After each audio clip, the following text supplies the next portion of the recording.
Ooh. There. Here we go. Holy sh.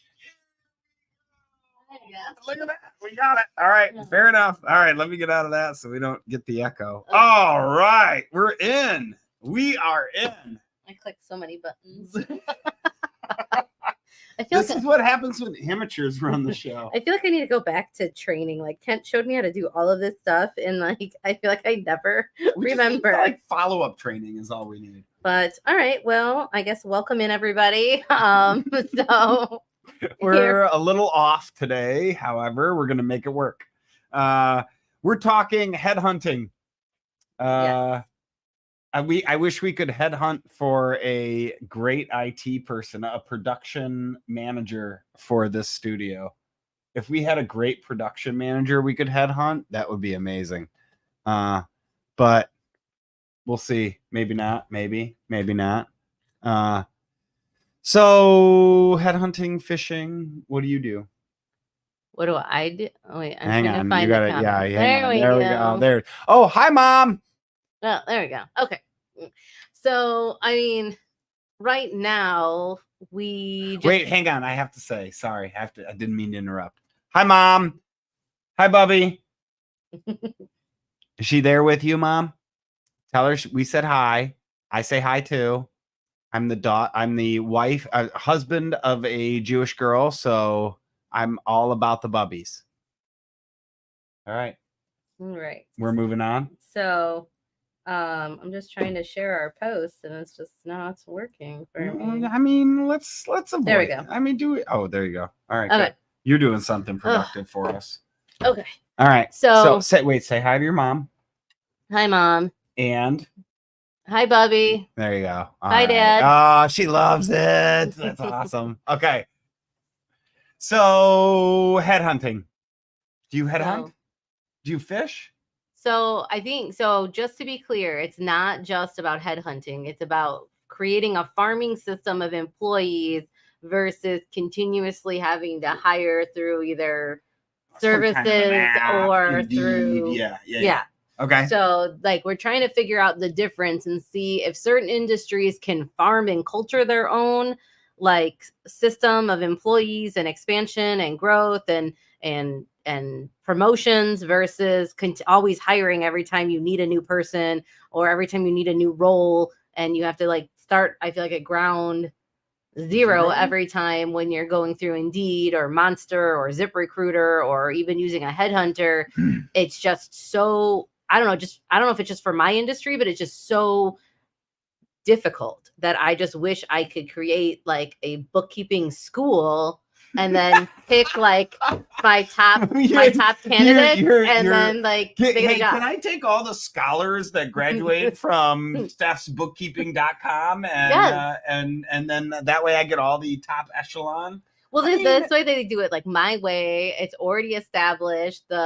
They already understand the SOPs. They already understand my morals and ethics in business. They already understand all these things. Okay. And I feel like it would just create such an easier life for me, especially since we've talked about it before on the show, right? Where bookkeeping is one of those industries and stuff where you could ask every different person, like 100 people, and they'd give you 100 different answers. Like nobody knows what a bookkeeper is, which is fine.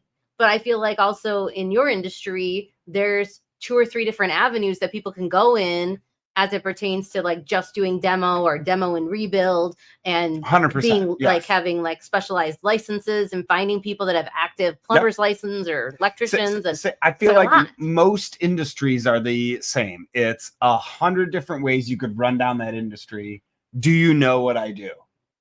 Right? How do you know what I do? Right? Do you know what I'm doing? So, well, earlier today I heard Carrie explain it to somebody when I was talking to her on the phone. So she like did it in order of what they're supposed to do when they get on job.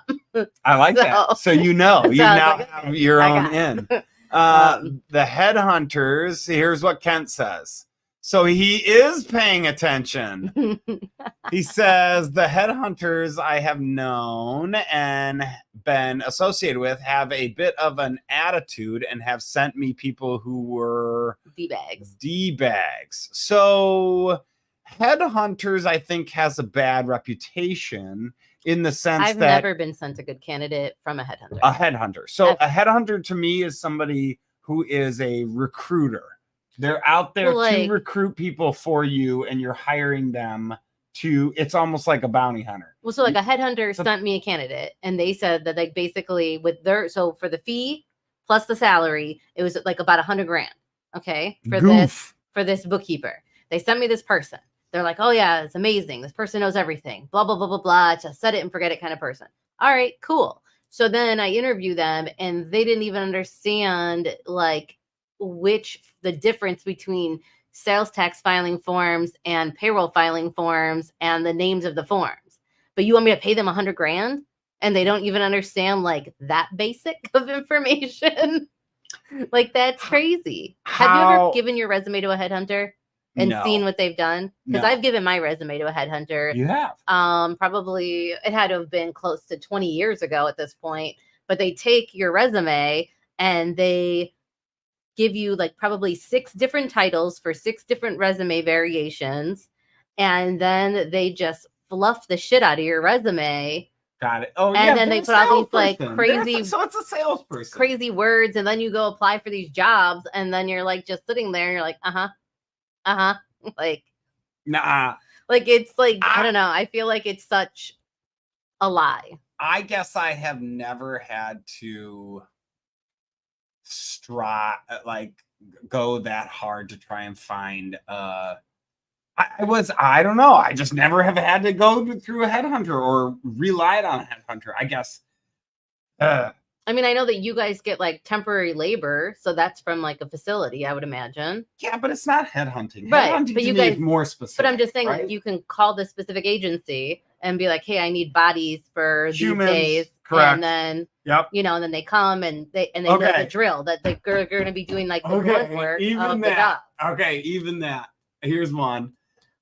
It's not a headhunter, but we did go through a temp agency. We had this really big job.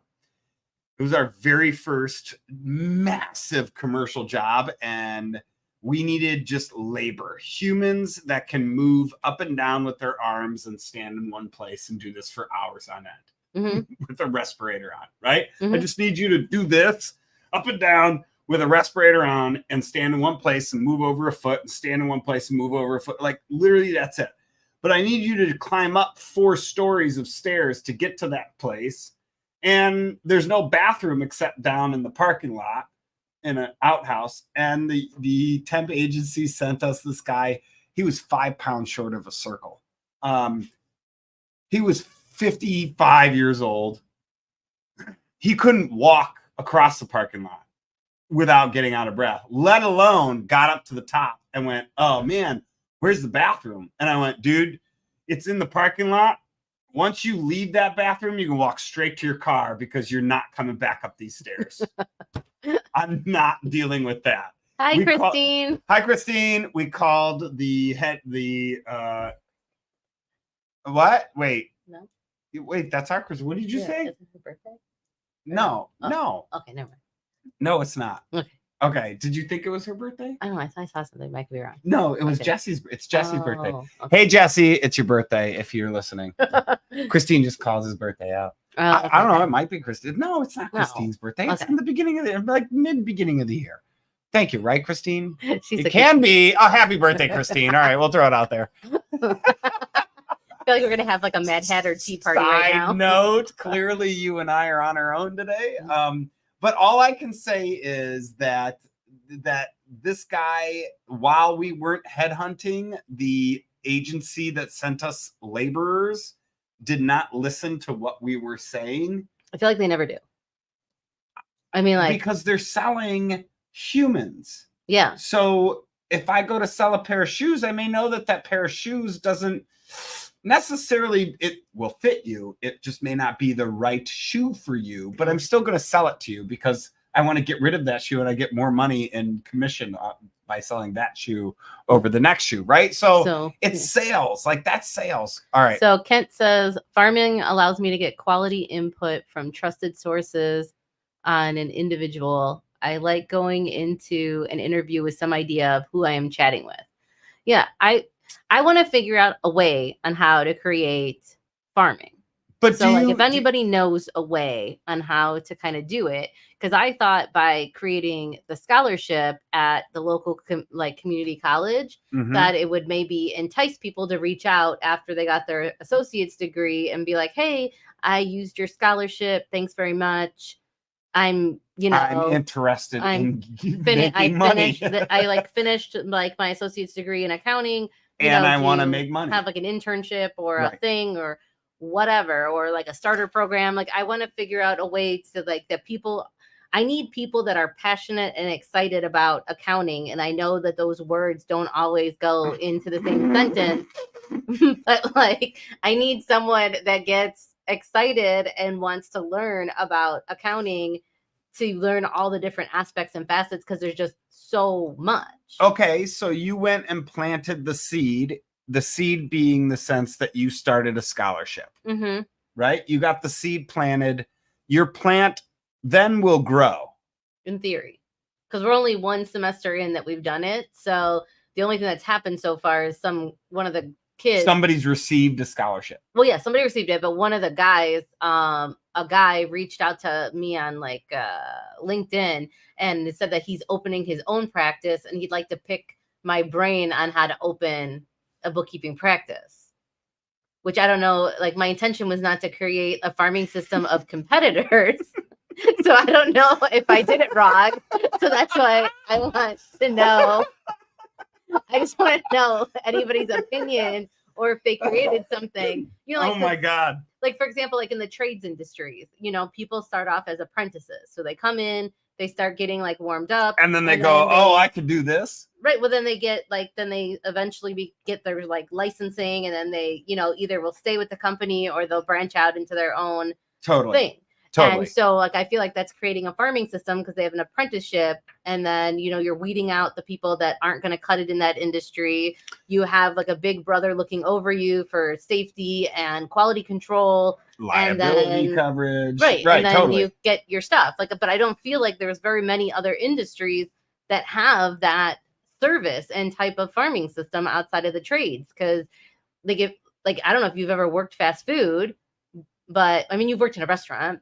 Yes, that's not fast food. Right. So like, but like working like when, I don't know if you ever worked like the cash register. Yeah. Right. I'm assuming because you were a server, you plug stuff in. Yeah. But like how much training and stuff did you get? I can run a POS system if that's what you're, not piece of shit system, point of sale system. But you know what I mean? Like, so like when I first got into the swimming pool industry, I worked it In the Swim, which is like a nationwide company that sells chemicals and pool parts and toys and whatever. It's like an e-commerce company. But we went through like 2 weeks of training. Oh, hell no. On like chemicals and balancing and this and that, and how to advise people when they would call customer service and say, oh, my pool's green, or my pool's like whatever. That's the technicality of the pool industry, right? Like just running a POS. But it weeds people out though. True. Is what I'm saying. Like, you had to take a test after those 2 weeks. If you failed the test, you didn't go onto the floor. You just went home and you just had 2 weeks of paid training, and now you're back job hunting again. But I don't know if employers necessarily have that kind of time, or small business owners, I should say, have that kind of time to test that out. Like bring a group of 4 or 5 candidates in, run them through the gambit of training for like a week or two, have them take a test. And then if you pass, you get the job. If you fail, you don't. You kick rocks. I think I would assume that most small business owners do not. They're hiring somebody to bring them in and just grip it and rip it. You learn on the job, you grow. If you can't cut it after a few weeks, it really depends on the owner of the business, right? Some owners string an employee along saying, oh, he'll get better or she'll get better. And they're gonna improve. I swear to God, I just got to put a little more time into them. But Rich has like a phrase for that. It's called Captain Save-A-Ho. Captain what? Captain Save-A-Ho. Oh. So anytime, usually his brother is guilty of that, who owns the company where he works.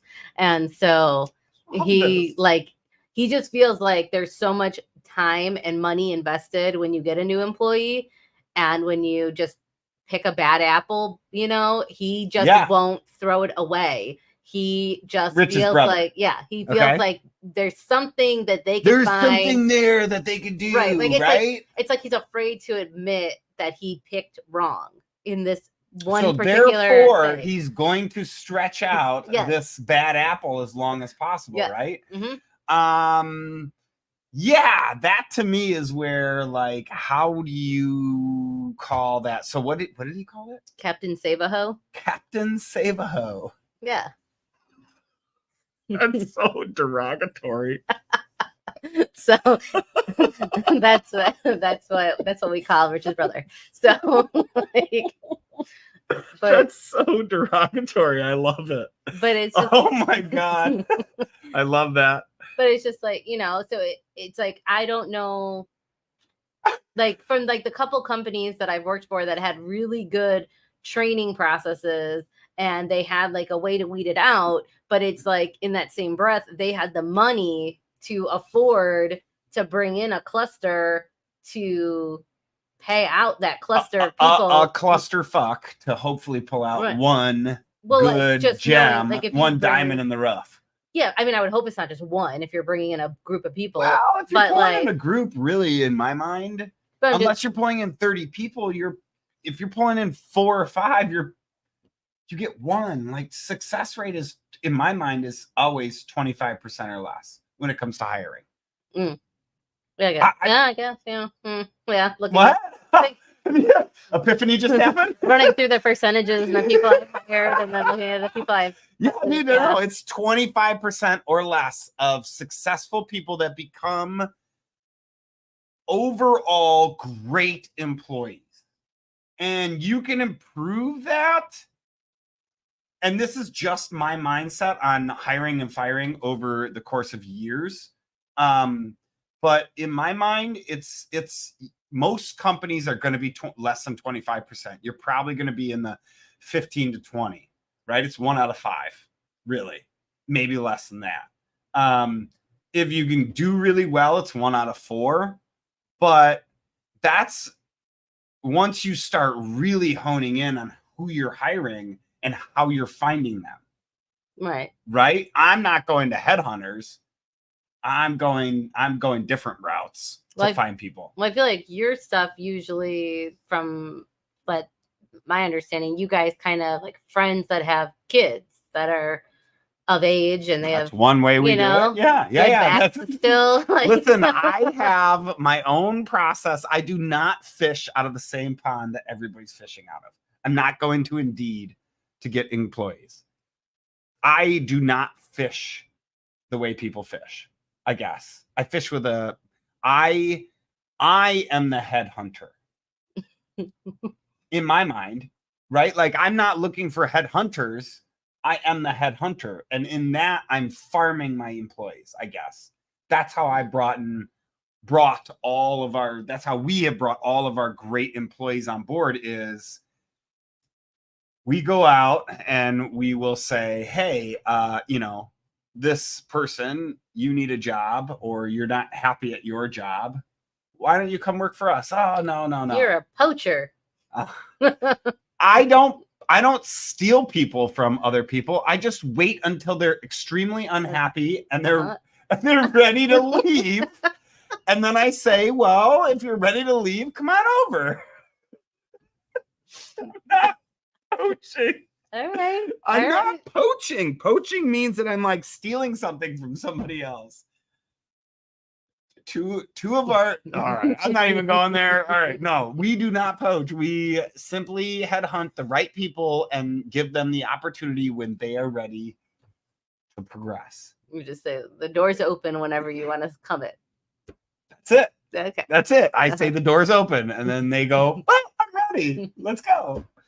Yeah. How do you get your employees? Like, how do you get great employees? Anybody out there want to chime in? But I mean, I all of our great employees have come from us saying, we want you to come work for us. We want you to come work for us over a year and a half. You can't tell me that that's not slow working the system until they eventually go, yep, I'm sick of where I'm at. Let me come work for you. Right? Like, it's poaching. Just so you know. But that's fine.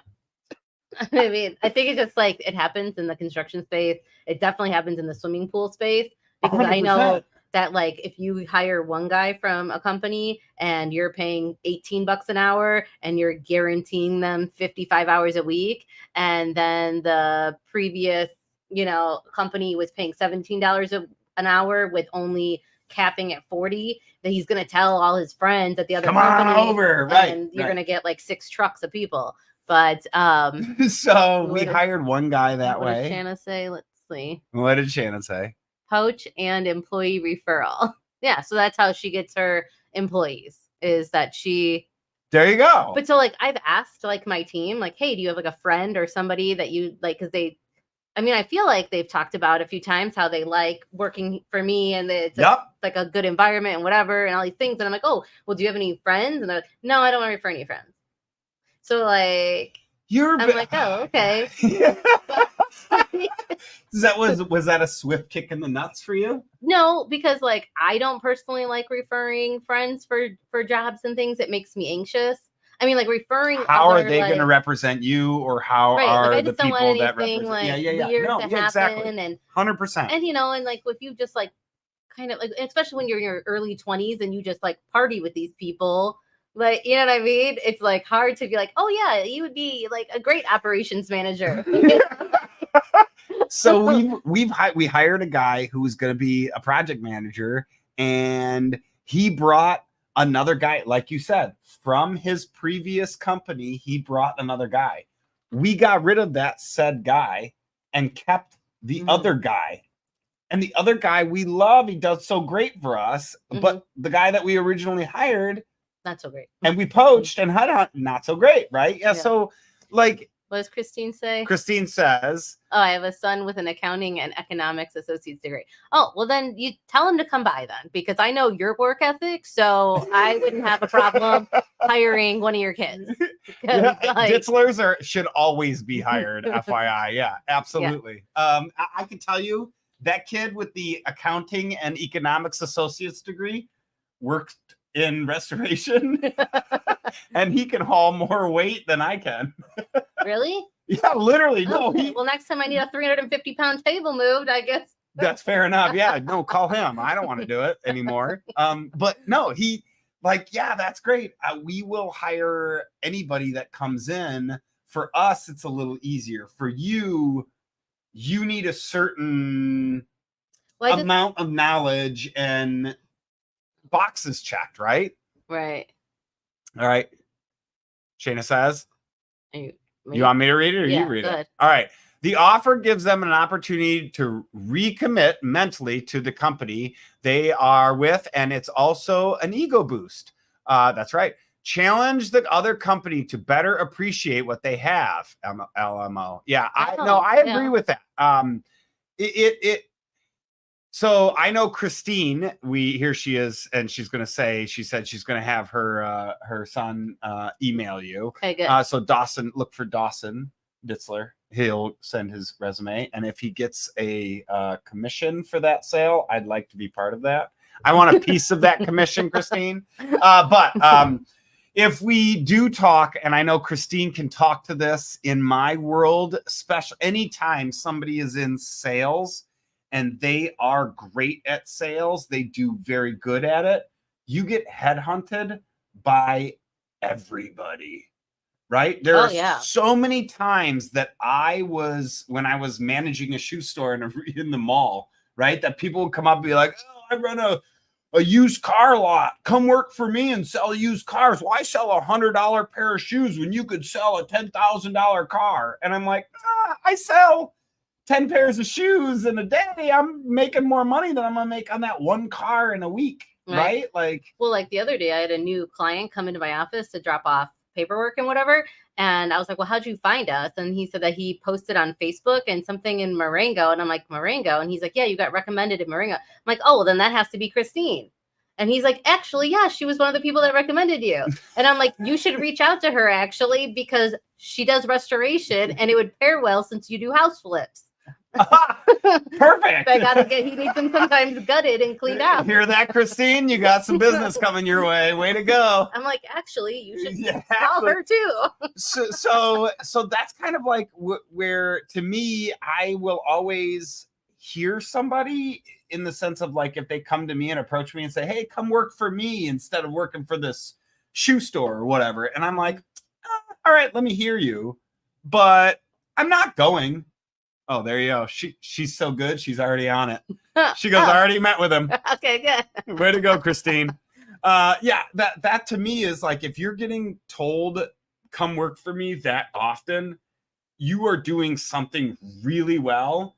Either A, don't be a dick about it and take it to your boss and go, I need more money, right? And like, but you should use that to your advantage. Ooh, that's a good question. How, as an owner or boss, do you deal with the strong arm when people, from somebody else? When people come in and are like, oh, well, this other person offered me this job and they said I could make this or do this and that and blah, blah, blah. And they kind of like try and back you into it. Like, you know that they're good. They know that they're good. So then how do you handle that? Like, do you just let them go because now they're going to be kind of like not performing at the same caliber for you if they chose to stick with you? But then there has to be a reason that they stick with you at the lesser pay or lesser benefit or whatever the other person was offering. But it's like a devil you know versus the devil you don't kind of thing. Well, and that in my mind is more along the lines of what kind of because like if someone strong arms me, I would just be like, you can go. Yeah, like 100%. Like, I wish you go fuck yourself and leave. Like, I wish you well, but like, I feel like there's a tactful... Sorry, that's the second time I said this on this show, I think. But there's a tactful way to do it. But yes, you know, like, you're not going to strong arm me or back me into a corner. You did to me. That's why I'm on this show. But I'm just saying, like, I would just as assume work 70 hours a week until I found another person, then give them that. Yes, I agree with that. Now, if they come to you and they say, hey, somebody came to me, and they came to you in a politically correct way, they came to you in a nice way, they said, hey, somebody has offered me a job, they've offered me this amount of money, you know, and they've offered me this amount in commission. Mm-hmm. In my mind, I'm quick with numbers. You should be too. Right. So immediately I take into my brain and I go, okay.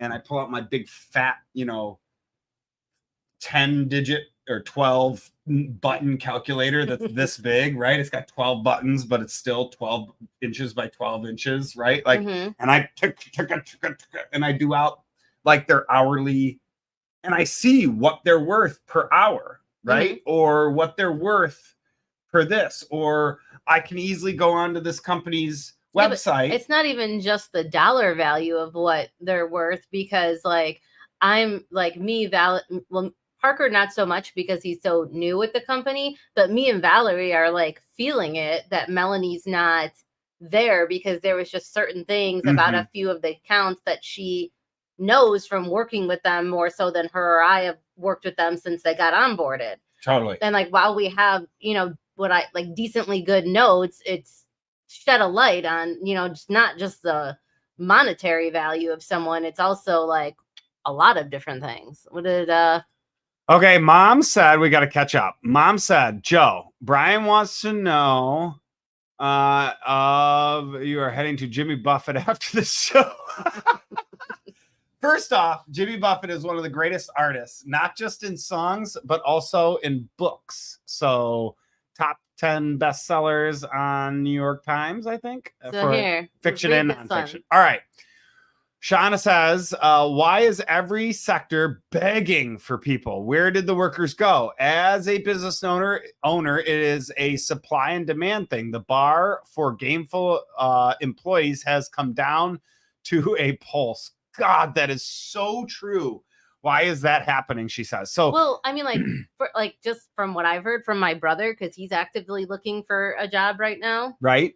And he has to be interviewed he goes through 7 phases of interview. He gets there's like a recruiter that interviews him.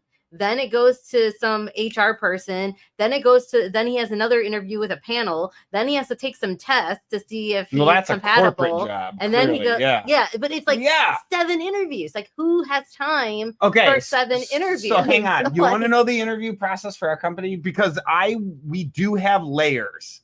And this is to determine if you can follow directions and show up. Yeah. Literally, that's it. This is the reason we do the interview. But first thing for the interview is please email me your resume.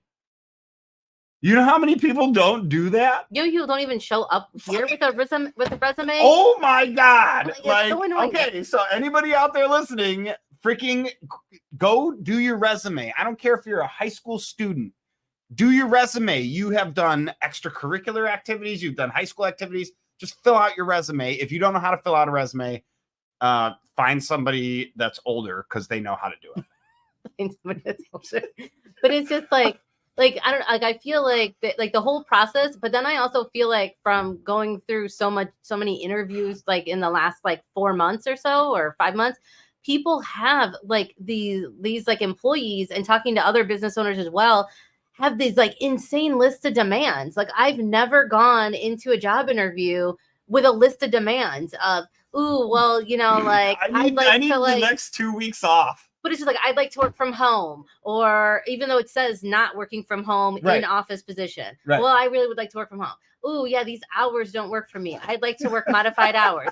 Oh, yeah, well, this pay, I mean, I guess it's fine, but, I really like I have 0 experience, but this is where I'd like to be at pay-wise. Like, the list of demands that they have, and their safe space that they want at work, and their working environment, and so all of this that stuff expectation is just set at the beginning?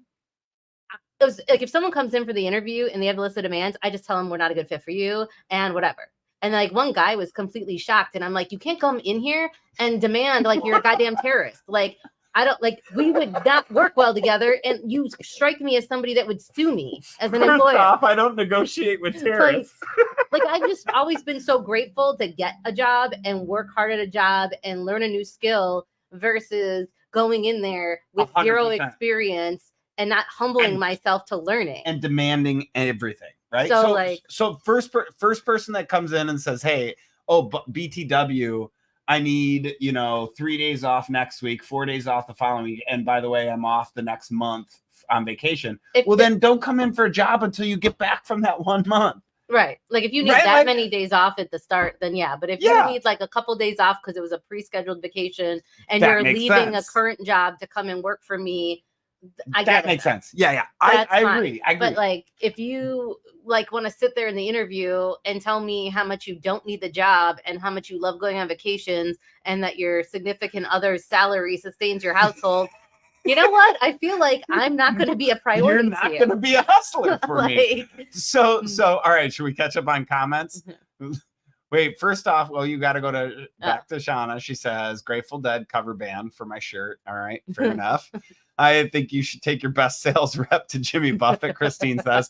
No way, we would get into way too much trouble, There's a Margaritaville cruise, and they're only $196 a person for 3 days in the Bahamas, and you don't need a passport, just saying. And you go to a Margaritaville island. The problem is they're way too touristy. Employee appreciation. We're going. So there's a band called Wait, hold on. Read this. All right. Here it goes. It goes. Oh yeah, we are. I gotta run soon. Okay. So Shauna says the recruiting should start in high school. Oh God, I'm so glad you said that. Some type of incentive is kind of the new rule. They know the demand and aren't stupid. Someone will hire. So I have to say. So yeah, Steph's paying for you, FYI, Christine. It's $196. Yeah, okay, pay for her. Go. Goodbye. Have fun. Use your PTO. Hey, Christine needs a few days off. Yeah, pay time off. Yeah. So Shauna said start in high school. Shayna. I don't know. It doesn't have the enunciation under it. Like, yeah. Anyway, so but start in high school though, like, do you think that applies for every industry? Yes. Because like, when did you, because this is going to be a whole show topic that we were talking about actually in the green room earlier. And I got some Crystal Lake reps that are going to come and check and join in on that conversation. Like, how do you know, like how did you know when you finally found like the job that drove your passion? Were you in high school, or was it just, or was it like after high school? You know, so I feel like it's not a job for me. It's not the specific job, not the occupation that drives my passion. Yeah. See, if you followed the Twitter layoffs, I'm not sure if those people will ever be able to work a normal job. Right. Because my brother was part of those DoorDash layoffs, and he was working for corporate at DoorDash. And like a lot of those people in those tech industries and things, and they had these remote jobs with all these things. They had all of this like profit sharing with like regards to stock option, and they had all these things. And then now to go back to working like a 9 to 5 at like a smaller company or wherever, then many of them probably aren't even working that, because there aren't that many jobs open at smaller companies in the tech industry. But also too, like I think a lot of people are going to have to take like some type of like salary edit. Like I don't know if it's necessarily like, they're taking most of them are probably taking pay cuts. They're probably, I would say probably at least 25% of those tech jobs laid off are probably not in that industry anymore. Not in tech. They are doing restaurant, Starbucks, barista. They are Uber driving. There's something else they're doing, because that industry got hit so hard. There is such an influx of employees, of unemployed humans in the tech industry versus open jobs, right? So many of those people probably definitely are not working in that industry anymore. They are not making that money unless they don't need that money, right? And they can just not work and be a stay-at-home parent or whatever. Sean, wait, I did not read that. What did it say? It's actually Shauna, like on Na, short for 1950. I don't know what that is. I'm way too young for that reference. But so I feel like so I guess that's like kind of a whole nother thing too. Like is there previous jobs where you've worked that's like now you're ruined for everybody else kind of thing?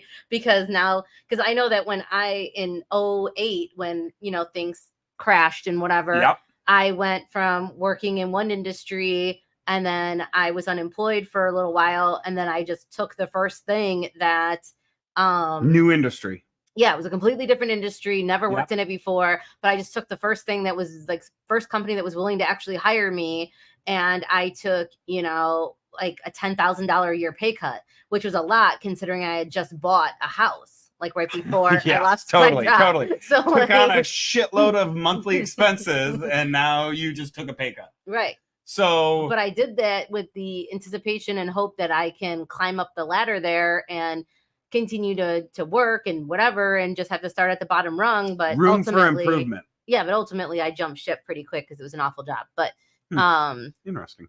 But I went into something, more my speed. Okay. I mean, I got so many industries I've played in. What does Kristen say? Christine says, company culture is what people are seeking now. People like to feel like they belong and want to grow with them. That's such a great point. When I worked in the shoe sales industry, and managed a shoe store in the mall, I worked retail in a mall, would show up to the mall in a suit and tie, not a suit, but dress pants and a tie every day, dress shoes. And most people can't picture me doing that, right? And I was uncomfortable doing that. I hated it. However, I was really good at shoe sales and managing those humans on the shoe floor and selling shoes and whatnot.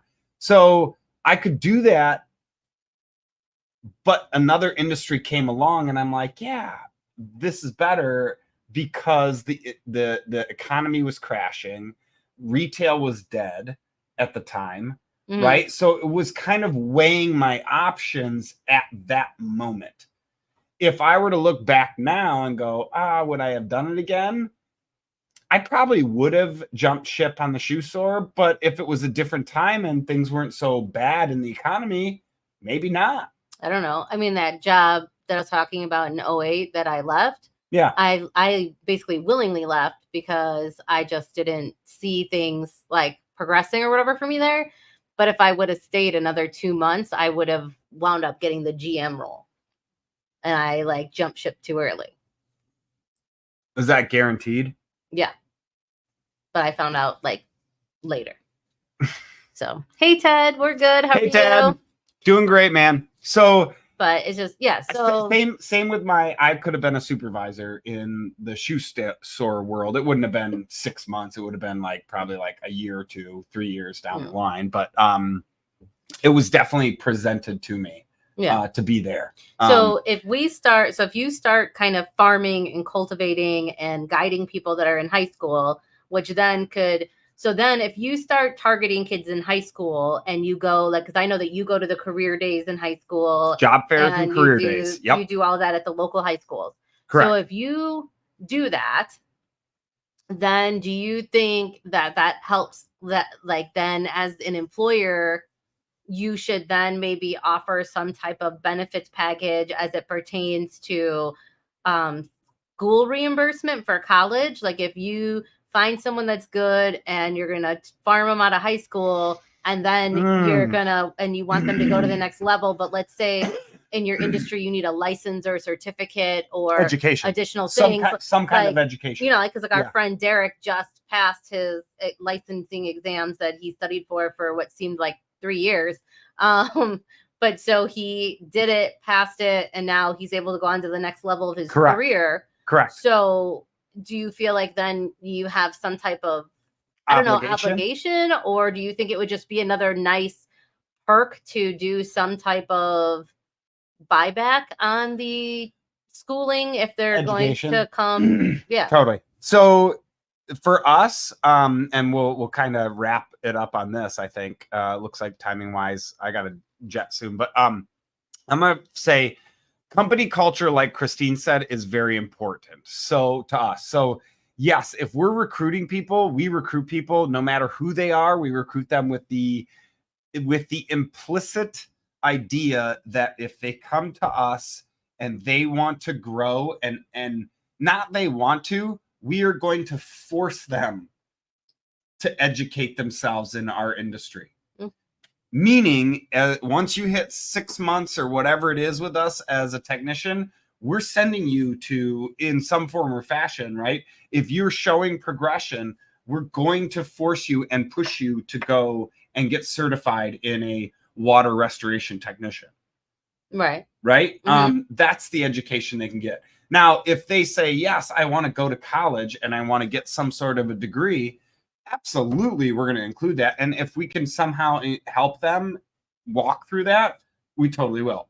For us, it's all education. We don't care how the education comes. Mm-hmm. But if it's education directly related to our industry, yeah, we're paying for it. If they're going to go and get certified as a mold remediation or a lead abatement technician, yeah, we're going to certify them in that. We're going to pay for it. Mm-hmm. And while they may walk away from our company, and they'll walk away with that certification for themselves, and that certification does not stay with us. So yeah, I pay for their education. Okay. And I'm happy to do that because that's what makes it. Sorry, go ahead. So since we're going to do a slightly shorter show today, this week, I guess now we're down to the last seconds.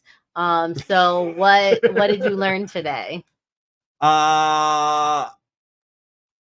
I learned that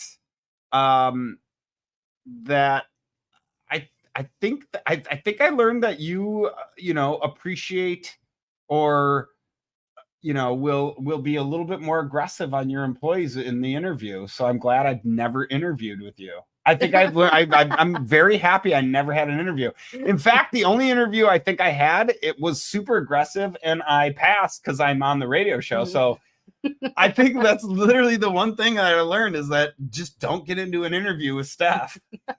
But I have people that have come up to me and be like, I would like to be a fly on the wall when you do an interview. That's what I'm saying is I want to be the fly on the wall. I don't want to be the interviewee. That's what I learned. Exactly. Okay. And you? I guess I learned that I learned that in order to farm employees and invest that time, you're going to need time. Like the farming is going to take a lot more time than I think I initially thought, given people's responses and recommendations for when to start farming. So I feel like that's going to be something to kind of go back to the notepad with. Ooh, okay. I like that. I like that a lot. All right. What did Ted say? Wait, hang on. We got one from Christine too. She says she's going on vacation. Is going on vacation. Oh, all right. You guys go on vacation all you want. And then Ted says, I'll try to make it worth their time to stay with my company if I pay for their schooling by offering to match any written better position that they may get. That's something definitely worth trying. You can only throw out what you can afford, right? I think that's really the big thing is know what you can afford and try to throw out all the benefits that are not monetary, i.e. know why you're beneficial, that company culture, the benefits of going out to lunch, the benefits of doing golf outings, right? There's so many other benefits than money. And I think many people overlook that. So we'll end on that. Y'all have a great weekend. Bye. Thanks for watching. See you next week.